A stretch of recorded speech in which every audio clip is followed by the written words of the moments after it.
Assalamualaikum warahmatullahi wabarakatuh. Alhamdulillahirabbil alamin. Wassalatu wassalamu ala asyrafil anbiya'i wal mursalin wa ala alihi wa sahbihi ajma'in, amma ba'd.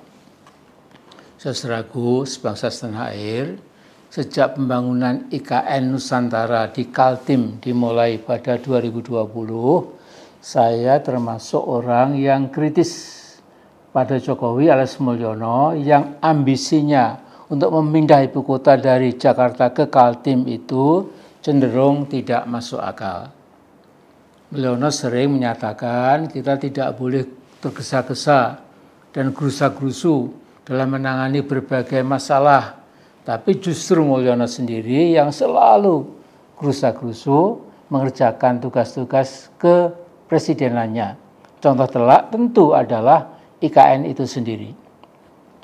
Nah, mengandalkan investor asing untuk membangun IKN adalah bentuk ketelan puncak bapaknya Gibran. Urusan membangun ibu kota baru itu adalah urusan pemerintah Indonesia sendiri dan bangsa Indonesia sendiri, bukan urusan orang asing. Nah, saking semrawutnya cara berpikir Mulyono, dia berpendapat pihak asinglah yang dia yakini bisa membiayai pembangunan IKN. Nah, Mas Mulyono seperti orang sedang mengigau ketika di hadapan para jurnalis mengatakan dalam catatannya ada sekian puluh investor dari Singapura, Malaysia, Jepang, Cina, Amerika, Uni Emirat Arab, dan lain-lain yang sudah ngantri mau investasi. Mereka sudah berdatangan melihat sendiri pembangunan IKN, jadi tidak mungkin mereka berlelah-lelah pergi melihat IKN kalau tidak akan berinvestasi. Itu logika bocor berat yang diderita Mulyono, dan ini menggiring kita pada konklusi sederhana, Mulyono memang tidak mungkin berpikir dalam tataran abstrak yang lebih tinggi. Jadi mantan tukang kayu dan ahli pelitur yang kebetulan tidak memiliki ijazah SD dan SMP, bahkan ijazah S1 kehutanannya juga diragukan, telah melahirkan tragedi nasional.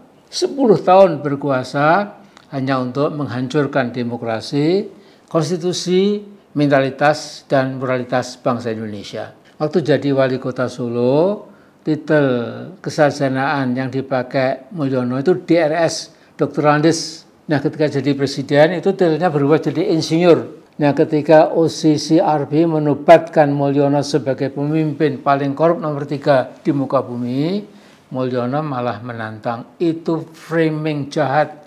Buktikan di mana dan kapan saya korupsi.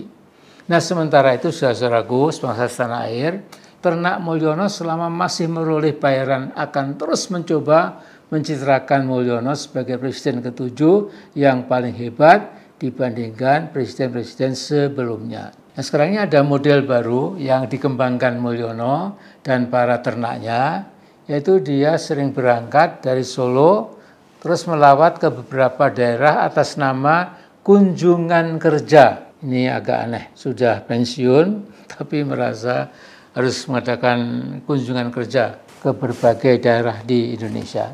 Nah, sebagian anak bangsa saya yakin merasa malu punya presiden yang masih saja terus main presiden-presidenan. Namun alhamdulillah saudara sekalian, ruang gerak Mulyono semakin sempit. Dia mulai kurang laku di Jawa Tengah sendiri, bahkan coret-coret vandalisme di berbagai daerah. Di Solo pun coret-coret adili Jokowi tercatat ada 9 tempat dengan tulisan yang mencolok. Sedangkan di Yogyakarta sendiri ada 15 tempat adili Jokowi. Nah, vandalisme coret-coret itu juga terdapat di Jakarta, Medan, dan mungkin juga beberapa kota besar lainnya. Nah, kita kembali ke masa depan IKN. Melihat perkembangan kelanjutan pembangunan IKN sekarang ini, keinginan Pak Prabowo agar IKN sudah bisa ditempati sebagai ibu kota di tahun 2028 atau kurang lebih 3 tahun lagi, kemungkinan besar bakal meleset. Ini saya harus terus terang. Jadi mengapa? Jadi meminta ASN supaya bersedia dipindah ke IKN secara sukarela sulit bisa dibayangkan. tokoh yang berpendapat sulit ribuan ASN mau dipindah ke IKN adalah menteri yang cerdas dan cukup jujur, yaitu Dr. Abdullah Azwar Anas. Dia adalah menterinya Mulyono sebagai Menteri Pendayagunaan Aparatur Negara dan Reformasi Birokrasi, Menteri PANRB. Nah, dia minta ke Mulyani, Menteri Keuangan yang sangat setia pada Mulyono, agar ASN yang bersedia pindah ke IKN diberi insentif masing-masing 100 juta rupiah. Ternyata iming-iming 100 juta rupiah tetap tidak mengubah sikap ASN itu. Nah, bila kita cermati, keinginan Prabowo agar di IKN segera dibangun gedung-gedung legislatif dan yudikatif, dan di tahun 2028 Prabowo akan mulai mengantor di IKN, bukan lagi di Jakarta, mungkin ini mungkin tidak mudah terlaksana. Mohon maaf bila saya berpendapat lain. Itu hanya bisa terjadi bila manusia seperti Bahlil dan barisan Menteri Tanaman Mulyono segera dipecat. Kemudian membangun gedung-gedung DPR, DPD, MPR, Mabes TNI, Mabes Angkatan Darat, Mabes Angkatan Laut, Mabes Angkatan Udara, Mabes Polri, dan berbagai gedung-gedung lembaga tinggi negara lainnya tidak mudah seperti membalik tangan.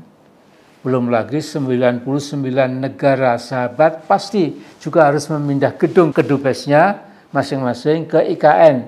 Ini lagi-lagi perkara yang pelik, bukan perkara mudah. Nah, jadi saya hanya bisa memantau sikon atau situasi dan kondisi IKN sekarang. Memang sungguh pelik urusan masa depan IKN.